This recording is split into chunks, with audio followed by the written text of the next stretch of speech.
Hello everyone, today I will show you how to add footer in Google Docs. Open your Docs file.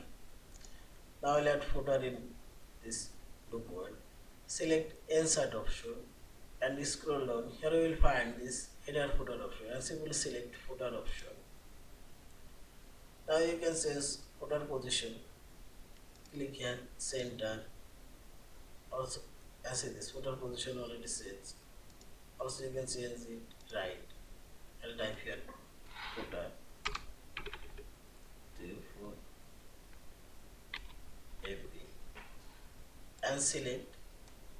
Also you can change footer size and make it bold, italic, also make it underline.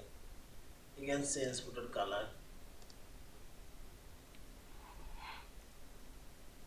Now click in here and see this footer already applied all of these pages. Also you can make change first page footer only. Click here, double click. I'll change it and first page is different.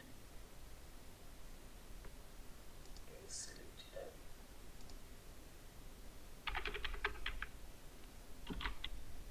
And see